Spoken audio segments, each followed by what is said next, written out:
Hi, Karen Romano Young and Alice the Giraffe, back today with another chapter of A Girl, a Raccoon, and the Midnight Moon, written by me with illustrations by Jessica Bagley and published by Chronicle Kids in 2020. Chapter 40, Mr. Gulliver and Mr. Nichols, October 26th. After school, Gully beckoned to Pearl and Francine, who were in a hurry to get to the library. They stopped mid-jog and went into the store. "Running makes people look guilty," he commented. "You think everybody's guilty," said Pearl.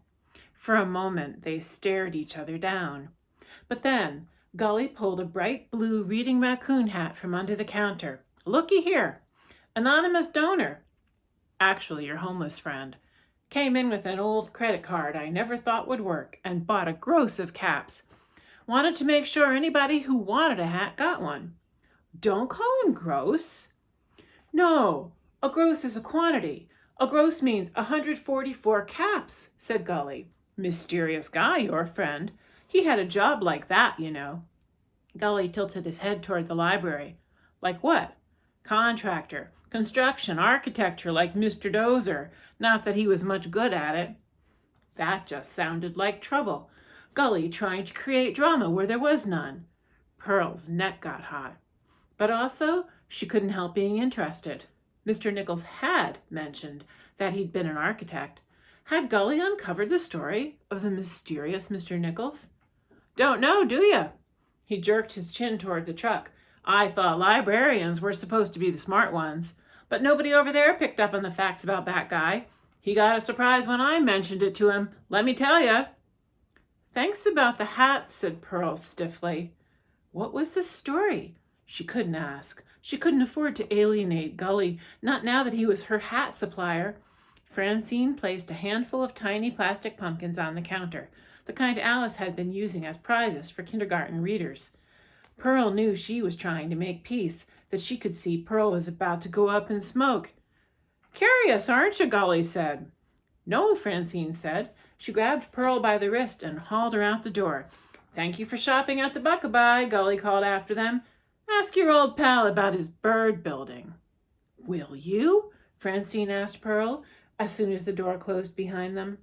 "I'd better ask him alone," said Pearl. Francine nodded and waved before turning to go upstairs to her own door. But Nichols wasn't in his usual spot. Pearl went to the reference desk. She asked Ramon extremely quietly, "Would you do a search for something online?"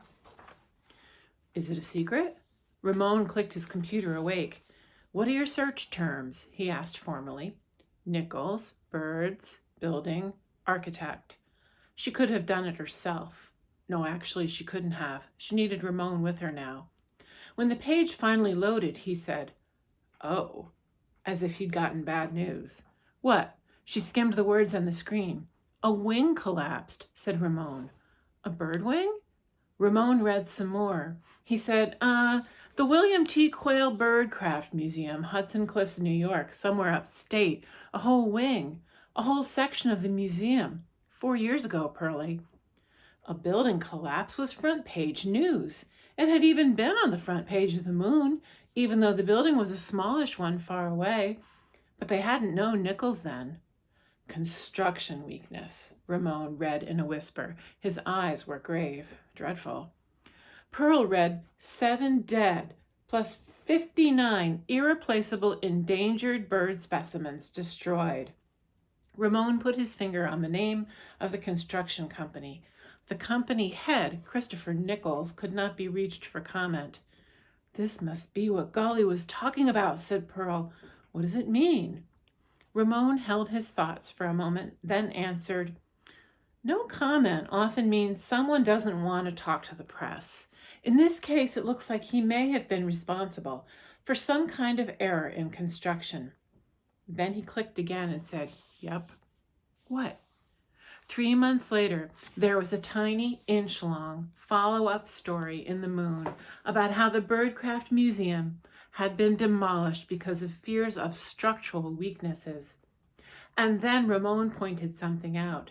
The search continues for the head of Nichols Construction, missing since the accident and presumed dead.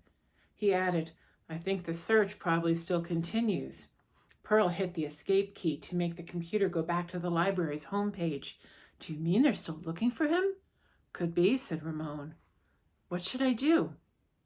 Tell your mother. Mom understood the importance immediately. She and Pearl went up to the third-floor office and dialed Jonathan Yoicks. Pearl took the phone from Mom, and Mom let her.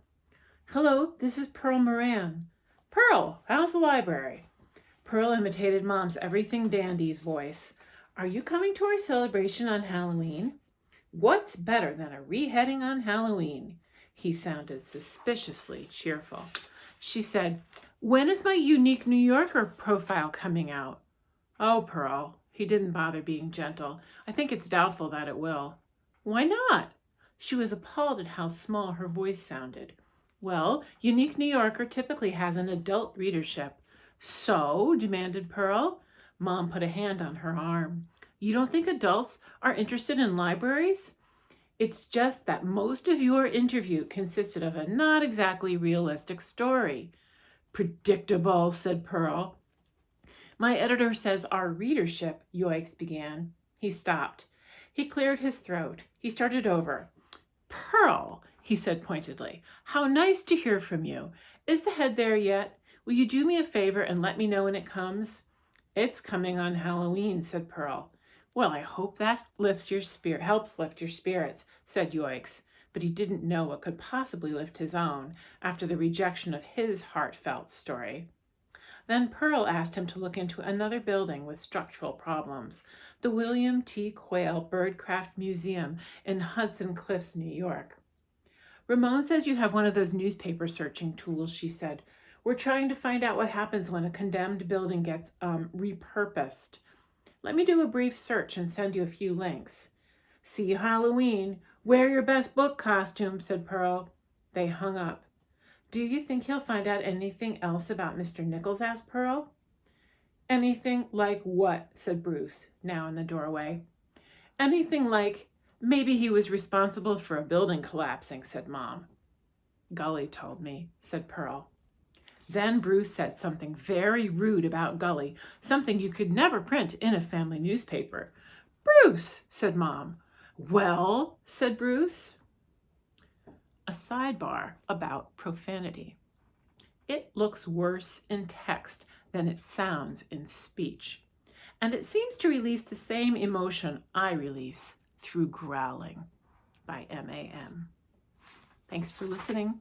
See you tomorrow.